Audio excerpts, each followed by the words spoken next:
Hi అండి. చామదుంపలతో ఎప్పుడు curry and ఫ్రైసే కాకుండా ఇలా డిఫరెంట్‌గా చేసి పెట్టండి. పిల్లలకి, పెద్దలకి బాగా నచ్చుతాయి. ముందుగా చామదుంపలు ఉడికించి, పీల్ ఆఫ్ చేసి, స్మాష్ చేసి పక్కన పెట్టుకోండి. ఇప్పుడు స్టవ్ ఆన్ చేసి ప్యాన్ పెట్టి 1 స్పూన్ ఆయిల్ వేసి హీట్ అయ్యాక సన్నగా కట్ చేసిన వెల్లుల్లి, అల్లం, పచ్చిమిర్చి ముక్కలు, కరివేపాకు వేసి ఫ్రై చేయాలి. ఫ్రై అయ్యాక సన్నగా కట్ చేసిన ఉల్లిపాయ ముక్కలు వేసి ఫ్రై అయ్యాక 1/2 టీ స్పూన్ సాల్ట్, చిటికెడు పసుపు, జీరా పౌడర్, కారం వేసి ఫ్రై చేసుకోవాలి. 1 కప్పు పన్నీర్ తురుము కూడా వేసి ఫ్రై చేసుకోవాలి. ముందుగా స్మాష్ చేసిన చామదుంపల్లో వేసుకొని 2 స్పూన్లు బియ్యం పిండి వేసి బాగా మిక్స్ చేసుకోవాలి. ఇప్పుడు చేతికి ఆయిల్ అప్లై చేసి రౌండ్ బాల్స్లా చేసుకోవాలి. ఒక బౌల్లోకి బ్రెడ్ క్రమ్స్, ఒక బౌల్లోకి ఎగ్ బీట్ చేసుకోవాలి.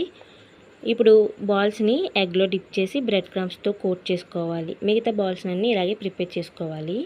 ఇప్పుడు డీప్ ఫ్రైకి పెట్టుకున్న ఆయిల్లో వేసి లో టు మీడియం ఫ్లేమ్లో పెట్టి గోల్డెన్ బ్రౌన్ కలర్ వచ్చే వరకు ఫ్రై చేసుకోవాలి.